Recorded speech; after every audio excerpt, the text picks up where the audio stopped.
ഓം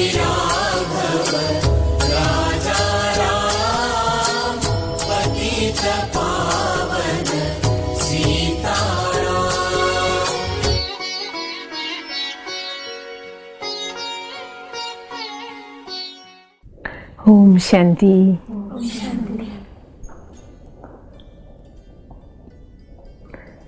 ഇന്നത്തെ സത്സംഗത്തിൽ നമുക്ക്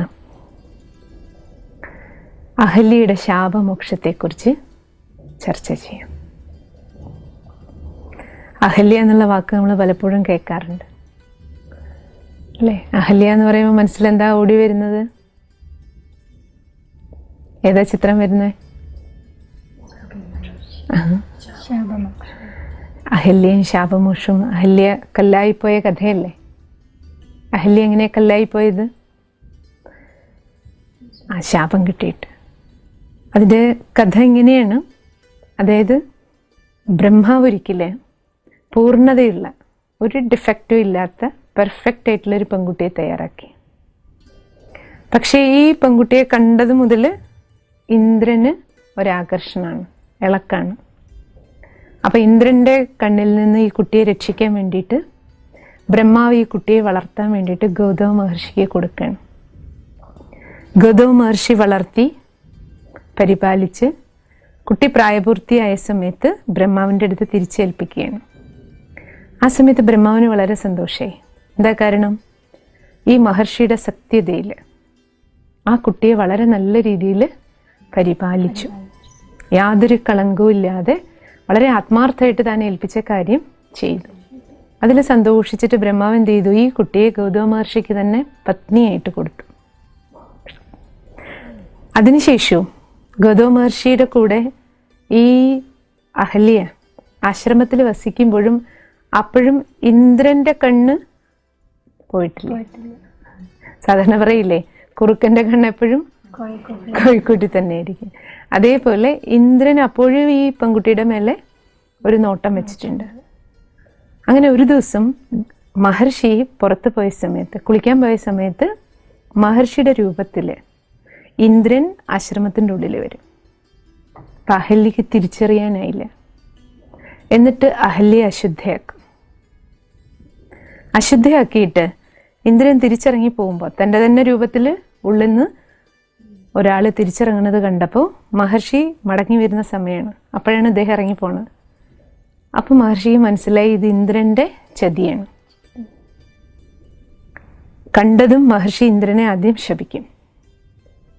അതിനുശേഷം അഹല്യയ്ക്കും ശാപം കൊടുക്കും. അഹല്യ അറിഞ്ഞുകൊണ്ട് ചെയ്തതല്ല, പക്ഷെ എന്നാലും അശുദ്ധയായല്ലോ, തെറ്റ് ചെയ്തല്ലോ, അതുകൊണ്ട് ശാപം കിട്ടും. പക്ഷേ നിരപരാധി ആയത് കാരണം അഹല്യക്ക് ശാപമോക്ഷം കൂടെ കൊടുക്കും. മോക്ഷത്തിനായിട്ട് എന്താ പറയണേ? ഈ ശാപത്തിൽ നിന്ന് രക്ഷപ്പെടാൻ വേണ്ടിയിട്ട് പറയണത് രാമപാദ സ്പർശനം ഏൽക്കുമ്പോൾ ശപിക്കുന്നത് നീ കല്ലായി പോട്ടെ എന്നാണ് അഹല്യ. കല്ലായി പോട്ടെ എന്ന് ശപിക്കുക, ഒപ്പം ശാപമോക്ഷം കൊടുക്കും. രാമപാദ സ്പർശനം എപ്പോഴേൽക്കുന്നു അന്ന് കല്ലിൽ നിന്ന് നീ തിരിച്ച് അഹല്യയായിട്ട് എൻ്റെ അടുത്തേക്ക് തന്നെ മടങ്ങിയെത്തും. പരിശുദ്ധയായിട്ട് എൻ്റെ അടുത്ത് തിരിച്ചു വരും. അങ്ങനെ ശാപമോക്ഷവും കൊടുത്തു. അതിനുശേഷം വിശ്വാമിത്രൻ രാമലക്ഷ്മണന്മാരെ കൂട്ടിക്കൊണ്ട് പോകുന്ന സമയത്ത് വിശ്വാമിത്രൻ രാമൻ്റെ അടുത്ത് പറയും, ഇങ്ങനെ ഈ കല്ല് രാമനെ കാത്തു കിടക്കുന്ന കഥ. രാമപാദ സ്പർശയേൽക്കും, അഹല്യയ്ക്ക് ശാപമോക്ഷം കിട്ടും. അഹല്യ വന്നിട്ട് രാമനെ വന്ദിച്ച് സ്തുതിച്ചതിന് ശേഷം ഗൗതമ മഹർഷിയുടെ അടുത്തേക്ക് പോവും. മഹർഷി സ്വീകരിക്കും. അപ്പം ഈ കഥ നമുക്ക് നൽകുന്ന പാഠം എന്താണ്? കല്ലായി പോവുക എന്ന് പറഞ്ഞാൽ എന്താ അർത്ഥം? ഒരു മനുഷ്യനങ്ങ് കല്ലായി പോയി എന്നുള്ളതല്ല, പിന്നെയോ കല്ലിച്ച അവസ്ഥയാണ്.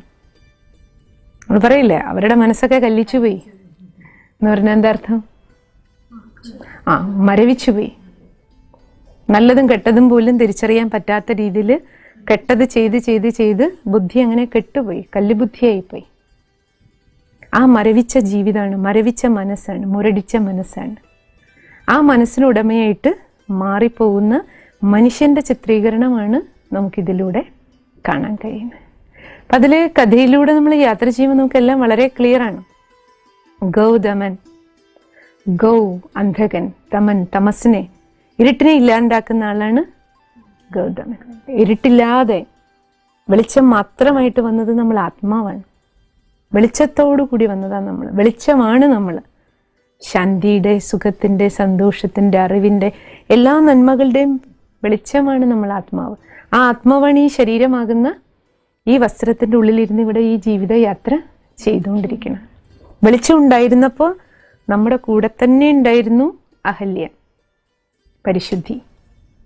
നമുക്കൊരു ഡിഫക്റ്റും ഉണ്ടായിരുന്നില്ല. സദോ ഗുണങ്ങളുടെ വെളിച്ചം ഉണ്ടായിരുന്നപ്പോൾ നമ്മൾ പെർഫെക്റ്റ് ആയിരുന്നു, തെറ്റുകൾ ചെയ്തിരുന്നില്ല. കാരണം ധർമ്മത്തിലിരുന്നായിരുന്നു കർമ്മം. ഒരു അധർമ്മത്തിലേക്ക് നമ്മൾ പോയിട്ടില്ല. അധാർമിക കാര്യങ്ങളൊന്നും ചെയ്തിരുന്നില്ല വെളിച്ചത്തിലിരുന്നപ്പോൾ. പക്ഷേ സംഭവിച്ചത് എന്താണ്? ഗൗതമന്റെ അടുത്തുനിന്ന് അഹല്യ അകലണത് എപ്പോഴാണ്? അശുദ്ധി വരുമ്പോഴാണ്. അപ്പൊ എപ്പോഴാണോ അതിന് അശുദ്ധി എങ്ങനെയുണ്ടായി? അഹല്യ എങ്ങനെ അശുദ്ധയായി? പെർഫെക്റ്റ് ആയിരുന്നു. നമ്മൾ പറയില്ലേ കലപ്പ വെക്കാത്ത ഭൂമി എന്ന് പറയുന്നത് പോലെ പെർഫെക്റ്റ് ശുദ്ധി അഹല്യക്കുണ്ടായിരുന്നു, പൂർണ്ണതയുണ്ടായിരുന്നു, നിറവുണ്ടായിരുന്നു. നമുക്ക് യാതൊരു കുറവുകളും ഉണ്ടായിരുന്നില്ല ജീവിതയാത്രയുടെ ആരംഭത്തിൽ. അനേക ജന്മങ്ങളിൽ നമ്മളിവിടെ അങ്ങനെ തന്നെ ജീവിച്ച നന്മ നിറഞ്ഞ ജീവിത. അതായിരുന്നു നമ്മുടെ അയോധ്യ ജീവിതം എന്ന് പറയുന്നത്. സത്യത്രേതൈകത്തിലെ ജീവിതയാത്ര അത്ര നന്മ നിറഞ്ഞവരായിട്ടായിരുന്നു. എല്ലാവരും യഥാ രാജ തഥാ പ്രജ, എല്ലാവരും നന്മ നിറഞ്ഞവരായിരുന്നു. പക്ഷേ എന്ത് സംഭവിച്ചു? ഇന്ദ്രൻ ചതിച്ചു. ഇന്ദ്രനർത്ഥം ഇന്ദ്രിയങ്ങൾ. അപ്പൊ നമ്മുടെ ശുദ്ധിയെ തട്ടിയെടുത്തത് ആരാ? അഹല്യയെ തട്ടിയെടുത്തത് ഇന്ദ്രിയങ്ങളാണ്. അഹല്യയെ അശുദ്ധയാക്കി, അഴുക്കാക്കി. ഇന്ദ്രിയങ്ങള്, ഈ കർമ്മേന്ദ്രിയങ്ങള് ഏതൊക്കെ? ചിലപ്പോൾ കണ്ണ് നമ്മളെ ആകർഷിച്ചു കൊണ്ടുപോകും. സ്ത്രീ, പുരുഷൻ, സുന്ദരൻ, സുന്ദരി, ആകർഷണം വരും, ആസക്തി വരും. അപ്പം നമ്മൾ ചിലപ്പോൾ കാമവികാരിയാവും. അപ്പോൾ നമ്മൾ കണ്ടിട്ടില്ലേ, കാമാസക്തി പിടിച്ചിട്ട് സ്ത്രീ ആണെങ്കിലും പുരുഷനാണെങ്കിലും, ശൂർപ്പണകന്മാരും ഉണ്ട്, പുരുഷന്മാർ മാത്രമല്ല, സ്ത്രീയിലും പുരുഷനിലും കാമാസക്തി വന്നു കഴിഞ്ഞാൽ എന്ത് ചെയ്യും? മറ്റുള്ളവരെ ഉപദ്രവിക്കും, തെറ്റുകൾ ചെയ്യും. അപ്പം പിന്നെ തിരിച്ചറിവൊന്നുമില്ല. നമ്മൾ ചില ന്യൂസുകളൊക്കെ കേട്ടില്ലേ, സ്വന്തം മക്കളെ പോലും തിരിച്ചറിയാത്ത അച്ഛന്മാരുണ്ട്, അമ്മമാരുണ്ട്, പെങ്ങളെയും മക്കളെയും ഒന്നും തിരിച്ചറിയണില്ല. ആ രീതിയിലുള്ള ന്യൂസുകളാണ് ഇപ്പോഴത്തെ കാലഘട്ടത്തിൽ നമ്മൾ കൂടുതലും കേൾക്കണം. ഇന്ദ്രിയങ്ങൾ ചതിക്കുന്ന ന്യൂസുകളാണ്. ചിലർ കണ്ടില്ലേ, നാവ ചതിക്കുന്ന ചിലരെ, ആഹാരത്തിനോടുള്ള ആസക്തി, പിന്നെ വാക്കുകളുടെ പിഴ. ഇത് രണ്ടു തരത്തിലാണ് നാക്ക് ചതിക്കുക. കൈ കിട്ടുന്നത്, കണ്ണി കാണുന്നത്, എവിടെ നിന്ന് എന്ത് കിട്ടണോ എല്ലാം വലിച്ചു വാരി കഴിക്കുക, എന്നിട്ട് രോഗങ്ങൾ ഉണ്ടാക്കുക. ആസക്തി, ഇന്ദ്രിയം ചതിക്കുകയാണ്. കുടിക്കാൻ പാടില്ലാത്തതൊക്കെ കുടിക്കുക, കള്ള് കുടിക്കുക, ലഹരി വസ്തുക്കൾ കഴിക്കുക, പുകവലിക്കുക. ഇതിൻ്റെയൊക്കെ പിന്നാലെ പോയിട്ട് എന്ത് ചെയ്യും? ചെയ്യുമ്പോൾ തോന്നുന്നു രസമാണ്. പക്ഷേ ഈ ഇന്ദ്രിയാസക്തികൾ, രുചിയുടെ പിന്നാലെ നമ്മൾ പോയിട്ട് ലഹരി വസ്തുക്കൾ കഴിക്കുമ്പോൾ എന്താ പറയണ? കുറച്ച് സമയത്തേക്ക് ഒന്നും അറിയണ്ട, ലോകം എന്താണെന്ന് അറിയില്ല, ആകെ സുഖം, പരമസുഖം. ഇപ്രകാരം നമ്മുടെ ഇന്ദ്രിയങ്ങൾ, തൊട്ടാ സുഖം, കണ്ടാ സുഖം, കേട്ടാ സുഖം. അപ്പം ഈ ഓരോ ഇന്ദ്രിയങ്ങളും നമ്മളെ പിടിച്ചിട്ട് ആകർഷിക്കുമ്പോൾ ആസക്തികൾക്ക് അടിമയായിട്ട്, ഭോഗാസക്തികൾ, അതാണ് ഇന്ദ്രിയങ്ങളിലൂടെ ഭോഗാസക്തികൾക്ക് അടിമയായി നമ്മൾ തെറ്റുകളുടെ മേൽ തെറ്റുകൾ സംഭവിക്കുമ്പോൾ എന്താവും? ഓരോ തെറ്റും ഇവിടുത്തെ വെളിച്ചത്തെ ഇല്ലാണ്ടാക്കും, ഇവിടുത്തെ പ്രകാശം പോവും. ഒരു തെറ്റ് ചെയ്യുമ്പോൾ ഇവിടെ ഒരു അടയാളം വരും ആത്മാവില്. കാരണം ഈ കർമ്മേന്ദ്രിയങ്ങളിലൂടെ എന്ത് ചെയ്താലും ഇവിടെ പതിയണം. പണ്ട് നമ്മളോട് പറയില്ലേ, കണക്കൊക്കെ എല്ലാം എഴുതി വെക്കും, ചിത്രഗുപ്തൻ എല്ലാം നോട്ട് ചെയ്യുന്നുണ്ട്. എൻ്റെ അർത്ഥം തന്നെ എന്താ? ചിത്രങ്ങൾ ഇവിടെ ഗുപ്ത രൂപത്തിൽ പതിയും. ചിത്രഗുപ്തൻ എവിടെ? ആത്മാവില്. കാരണം ആത്മാവ് ചൈതന്യാണ്. ഈ ശരീരത്തിലെ ഏത് കർമ്മേന്ദ്രിയങ്ങളിലൂടെ, അത് നമ്മൾ ചഞ്ചല ചിത്തായിട്ട് ചെയ്താലും വിവേകശാലിയായിട്ട് ചെയ്താലും, നല്ലത് ചെയ്താലും കെട്ടത് ചെയ്താലും, എൻ്റെ എല്ലാം ഇംപ്രിൻസ്, അടയാളങ്ങൾ ലെയറായിട്ട് എവിടെ പതിയും? ആത്മാവിൽ പതിയും. അതാണ് ചിത്രഗുപ്തൻ. ഗുപ്തമായിട്ട് ഇവിടെ ചിത്രങ്ങൾ പതിഞ്ഞുകൊണ്ടിരിക്കുക. ഇവിടെ എന്ത് പതിയുന്നോ അത് ഓരോ പതിപ്പ്, ഓരോ അടയാളങ്ങളും കെട്ട അടയാളങ്ങളാണെങ്കിൽ, ക്ലാവുകളാണെങ്കിൽ എന്ത് ചെയ്യും? നമ്മുടെ പ്രകാശം കുറയ്ക്കും. ശ്രേഷ്ഠ കർമ്മങ്ങൾ ചെയ്യുമ്പോൾ എന്താവും?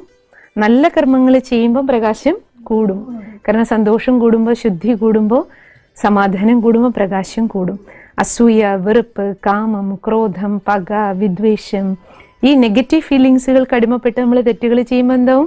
ചഞ്ചലചിത്രമായ ഇന്ദ്രിയങ്ങളിലൂടെ നമ്മൾ ചെയ്യുന്ന ഓരോ കറകളും ക്ലാവുകളും ഇവിടെ ഉണ്ടാക്കുക. അത് നമ്മുടെ വെളിച്ചത്തെ കുറയ്ക്കും. വെളിച്ചം കുറയുമ്പോൾ എന്താവും? ഇരുട്ടാവും. ഇരുട്ടിലൂടെ നമ്മൾ യാത്ര ചെയ്ത് തെറ്റുകൾ ചെയ്യും. സാധാരണ ആൾക്കാർ ഇരുട്ട് നോക്കി നിൽക്കും തെറ്റ് ചെയ്യും. ഇപ്പൊ പിന്നെ അതും വേണ്ട, ഓപ്പൺ ബസാറിലാണ് എല്ലാ തെറ്റുകളും ചെയ്യുന്നത് അല്ലേ? അപ്പം അതുകൊണ്ട് നമ്മൾ മനസ്സിലാക്കേണ്ട, അങ്ങനെ ഒന്നിനു മേലെ തെറ്റുകൾ ചെയ്തിട്ട് എന്തായി? ഒരു തെറ്റ് ഒരടയാളം ഉണ്ടാക്കി, അടുത്ത തെറ്റ് വീണ്ടും അടുത്ത അടയാളം ഉണ്ടാക്കി. അപ്പൊ തെറ്റുകൾ ഉറച്ചുപോയി. അങ്ങനെ നമ്മുടെ ബുദ്ധി കല്ലിച്ചുപോയി. പിന്നെ തെറ്റ് ചെയ്യുമ്പോൾ രണ്ടാമതൊരു ചിന്തയെ വരില്ല. ആദ്യത്തെ തെറ്റ് ചെയ്യുമ്പോൾ നമുക്ക് മനസ്സിൽ തോന്നും, അയ്യോ ഇത് തെറ്റാണ്, അപ്പം നമ്മൾ മറച്ചു വെച്ച് ചെയ്യും. പണ്ടൊക്കെ അങ്ങനെയല്ലേ, എല്ലാവർക്കും പേടിയാണ് തെറ്റ് ചെയ്യാൻ. അപ്പം നമ്മളൊരു തെറ്റ് ചെയ്താലും മുഖം കണ്ടാൽ അറിയാൻ തെറ്റ് ചെയ്തിട്ട്. നമ്മുടെ അച്ഛൻ്റെ അമ്മയുടെ മുന്നിൽ പോയി നിൽക്കുമ്പോൾ തന്നെ നമുക്കറിയാം നമ്മൾ തെറ്റ് ചെയ്തിട്ടാണ് പോയി നിൽക്കണേ. കാരണം നമുക്ക് ഉള്ളിൽ മറച്ചു വയ്ക്കാൻ കഴിയുമായിരുന്നില്ല.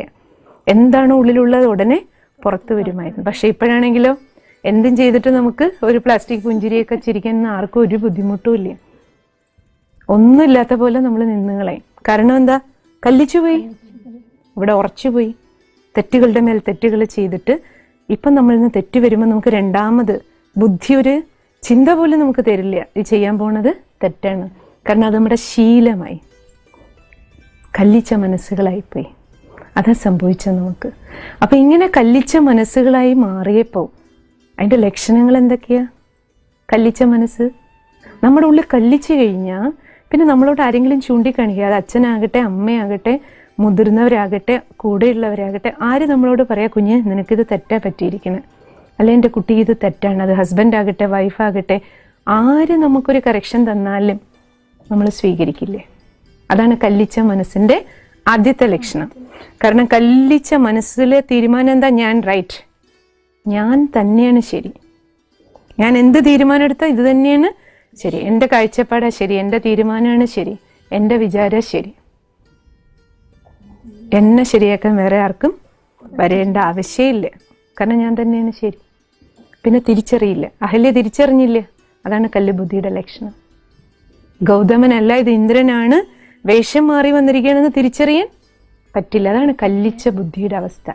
എൻ്റെ ഒരു അഭ്യുദയകാംക്ഷയാണ്, എനിക്കൊരു തിരുത്തൽ തരുമ്പോൾ ഇപ്പം അച്ഛനമ്മമാർക്ക് പോലും പേടിയാണ് മക്കൾക്ക് പോലും ഒരു കറക്ഷൻ കൊടുക്കാൻ. കാരണം എന്താ?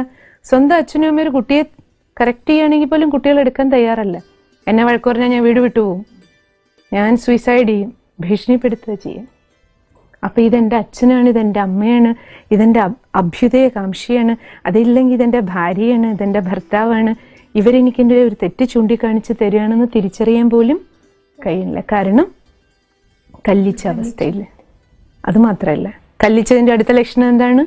മറ്റുള്ളവരുടെ കുറ്റം കണ്ടുപിടിച്ചുകൊണ്ടേയിരിക്കും. മറ്റുള്ളവരുടെ കുറവെല്ലാം കണ്ടുപിടിച്ചിട്ട് തൻ്റെ കുഴി നിറച്ചുകൊണ്ടിരിക്കും. അവരത് ചെയ്തു, ഇവർ ചെയ്തു, മറ്റേത് ചെയ്തു, നിങ്ങൾ എന്നെ മാത്രം എന്തിനാ നോക്കി നടക്കണം, അവരങ്ങനെ ചെയ്തിട്ടില്ലേ, ഇവരിങ്ങനെ ചെയ്തിട്ടില്ലേ. അപ്പം തൻ്റെ തെറ്റുകളെ മറയ്ക്കാൻ വേണ്ടി മറ്റുള്ളവരുടെ തെറ്റുകളെ ഹൈലൈറ്റ് ചെയ്യും. അതാണ് കല്ലുബുദ്ധിയുടെ അവസ്ഥ. അപ്പം ഇനി നമുക്കൊരു മാറ്റം വേണമെങ്കിൽ എന്ത് ചെയ്യണം?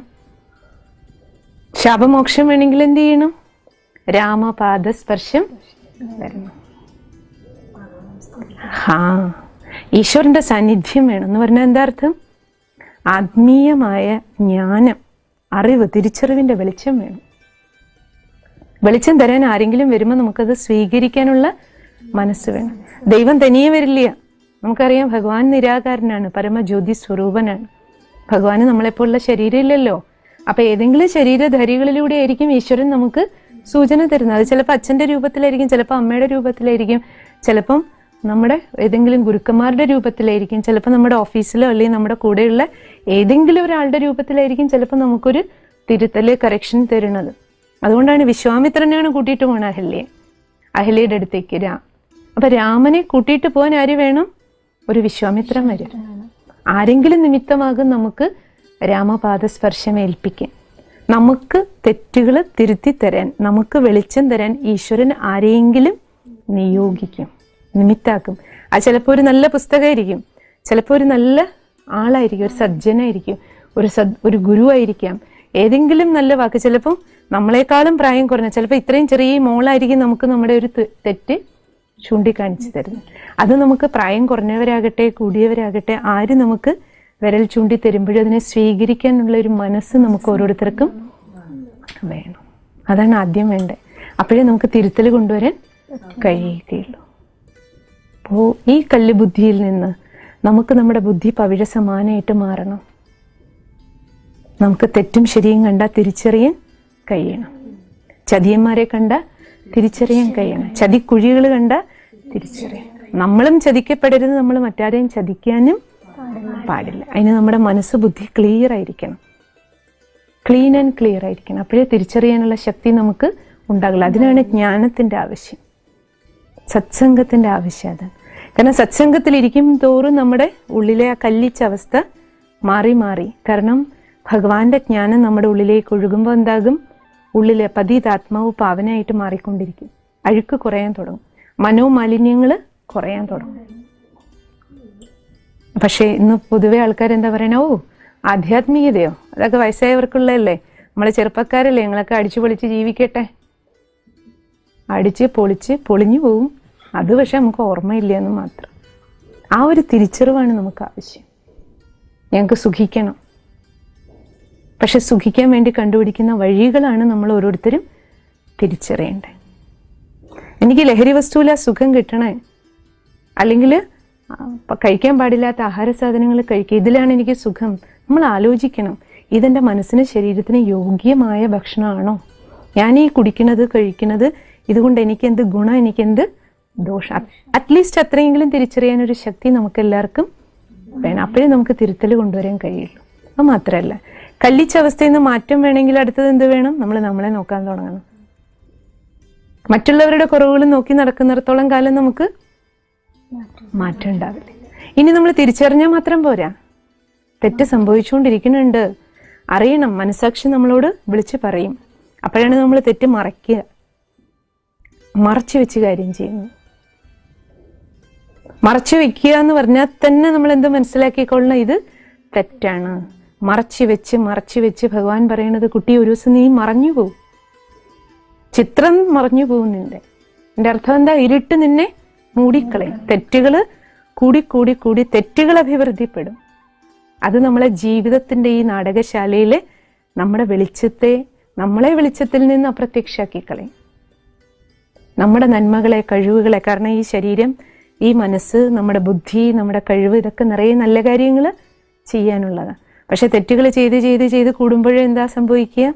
പിന്നെ നമുക്ക് നമ്മുടെ ശരീരവും മനസ്സും ബുദ്ധിയും കഴിവുകളും ഉപയോഗിച്ച് നല്ല കാര്യങ്ങൾ ചെയ്യാൻ, നമ്മുടെ കുടുംബത്തിനോ നമ്മുടെ നാടിനോ വീടിനോ വേണ്ടി ചെയ്യാൻ പറ്റാതെ നമ്മൾ ചിത്രത്തിൽ നിന്ന് അപ്രത്യക്ഷമായിപ്പോവും. ശരീരം ഉണ്ടാവും, പക്ഷെ ഒന്നും ചെയ്യാൻ പറ്റാതായിപ്പോൾ. അതുകൊണ്ടാണ് ചില ആൾക്കാർ കണ്ടിട്ടില്ലേ, പ്രായമൊന്നും ആയിട്ടുണ്ടാവില്ല, പക്ഷെ ബെഡിൽ കിടന്നു പോവും, ഒന്നും ചെയ്യാൻ പറ്റില്ല, വർഷങ്ങളോളം കിടക്കേണ്ടി വരിക. ചിത്രത്തിൽ നിന്ന് മറഞ്ഞു പോവുക. ആളുണ്ടോ ചോദിച്ചാൽ ആളുണ്ട്, ബുദ്ധിയില്ല ചോദിച്ചാൽ ഉണ്ട്.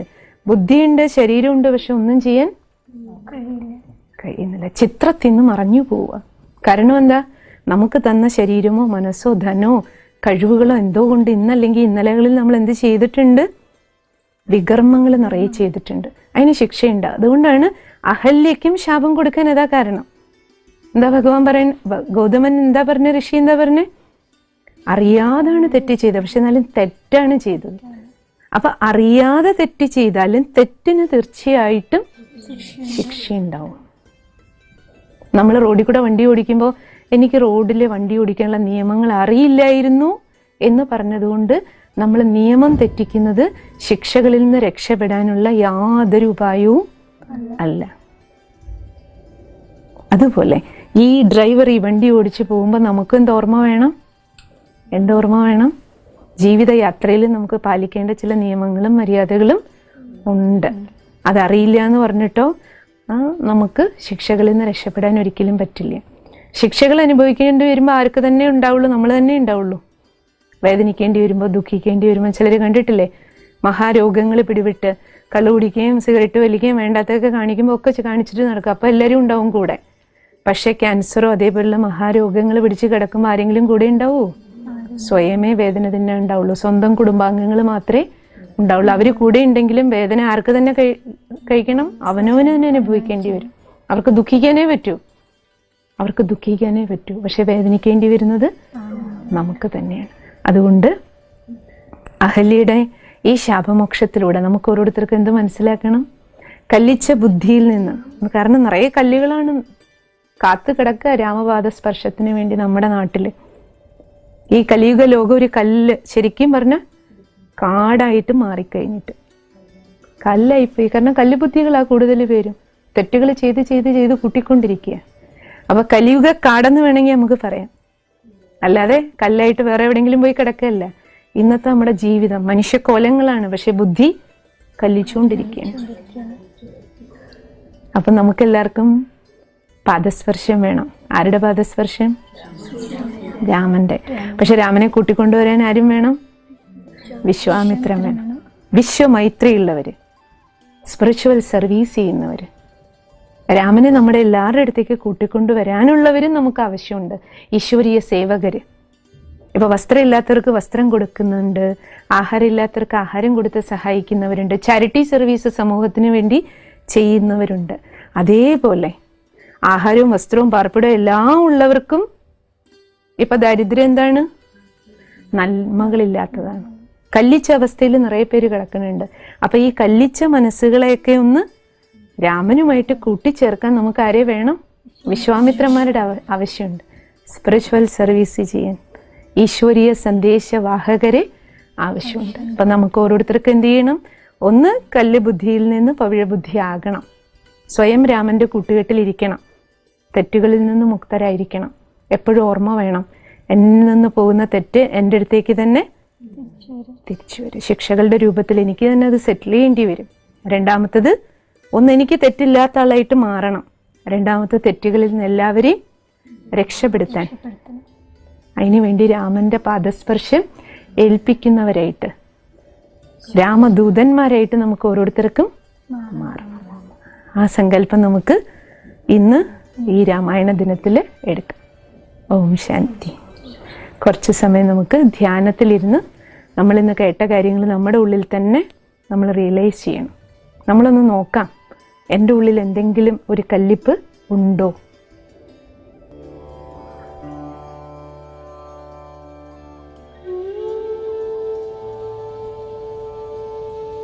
വജ്രക്കല്ല് പോലെ തിളങ്ങുന്ന ആത്മാവാകുന്ന ചൈതന്യം ഇരുപുരികങ്ങളുടെ മധ്യത്തിൽ പ്രകാശിക്കുന്ന ചേതന, ഈ ശരീരമാകുന്ന വസ്ത്രത്തിനുള്ളിൽ സ്ത്രീയായും പുരുഷനായും നാടകശാലയിൽ ജീവിത യാത്ര ചെയ്തുകൊണ്ടിരിക്കുകയാണ്. നാടകാഭിനയം നടത്തിക്കൊണ്ടിരിക്കുകയാണ്. ഓർമ്മ വെച്ച നാൾ മുതൽ ഇതുവരെ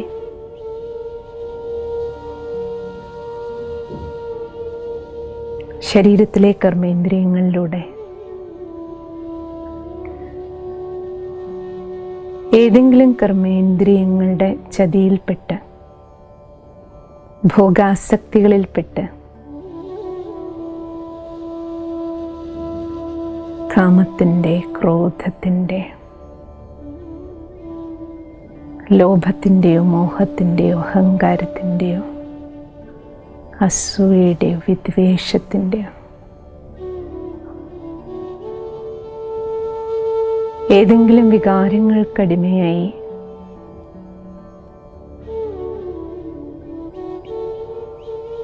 ഇന്ദ്രിയങ്ങളുടെ ചതിയിൽപ്പെട്ട് എന്തെങ്കിലും വികർമ്മങ്ങൾ എന്നിൽ നിന്നുണ്ടായിട്ടുണ്ടോ?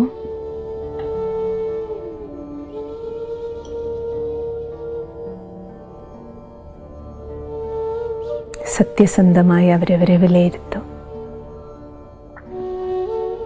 ഓരോ തെറ്റുകളും അന്തരാത്മാവിൻ്റെ വെളിച്ചം കെടുത്തുകയാണ്. ആത്മാവിലെ ക്ലാവ് പിടിപ്പിക്കുകയാണ്. ക്ലാവ് പിടിച്ച് പിടിച്ച് കല്ലിച്ച അവസ്ഥയിലേക്ക് പോകുകയാണ്.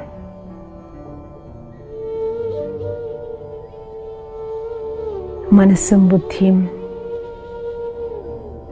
മരവിച്ച അവസ്ഥയിലേക്ക്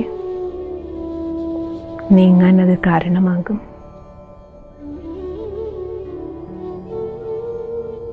അഹല്യയിൽ നിന്ന്, കല്ലിച്ച മനസ്സിൽ നിന്ന് ശാപമോക്ഷം നേടുകയാണ് ഞാൻ. എൻ്റെ എല്ലാ തെറ്റുകളെയും തിരിച്ചറിഞ്ഞ് തിരുത്താനുള്ള തീരുമാനമെടുത്ത് വെളിച്ചത്തിലേക്ക് യാത്ര ചെയ്യുകയാണ്.